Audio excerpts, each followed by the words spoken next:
বন্ধুরা, এই অলস কাজের মেয়েটার হাতে এক জাদুময় কুকার এসে পড়ে। একদিন সে কুকারের ঢাকনা বন্ধ করে সামোসার কথা ভাবতে শুরু করে, আর ঠিক তখনই ঢাকনা খুলতেই সামোসা তৈরি হয়ে যায়। এরপর সে গিয়ে মালিককে বলে, মালিক, আপনি বলেছিলেন 10 মিনিটে সামোসা এনে দিতে, এই নিন, আমি 1 মিনিটেই বানিয়ে নিয়ে এলাম।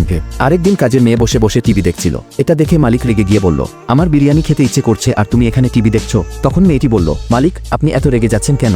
5 মিনিটেই বিরিয়ানি বানিয়ে নিয়ে আসি দি। এটা শুনে মালিক আরও রেগে গিয়ে বলল, বিরিয়ানি বানাতে 1-2 ঘন্টা লেগে যায়। যদি 5 মিনিটে না বানাতে পারো তাহলে গোটা বছর বিনা বেতনে কাজ করতে হবে। আর যদি বানিয়ে ফেলো তাহলে আজ থেকে তুমি হবে মালকিন, আমি হব তোমার চাকরবু। খুশিতে কাজের মেয়ে দৌড়ে রান্নাঘরে গিয়ে কুকার চুলায় চাপায় আর মন দিয়ে বিরিয়ানির কথা ভাবতে থাকে। ভাবা মাত্র 1 প্লেট বিরিয়ানি রেডি হয়ে যায়। সে প্লেট সাজিয়ে মালিকের সামনে নিয়ে যায়। মালিক তো দেখে একেবারে হতবাক। যেই না মালিক চামচ তোলে, কাজের মেয়ে তাকে ধমকে নিজের চাকর বানিয়ে ফেলে। কিন্তু বন্ধুরা, এই গল্প দেখার আগে যদি তোমরা নিজের বাবাকে ভালোবাসো তাহলে ভিডিওটা একটা লাইক করে দাও আর চ্যানেলটাও সাবস্ক্রাইব করে ফেলো। কমেন্টে এই ইমোজিটা অবশ্যই পাঠিও। শেষে কাজের মেয়ে বলে, এই হু, নিজের সত্যটা ভুলে গেছো নাকি? চলো বাড়ির ঝাঁটা মারা শুরু করো কি।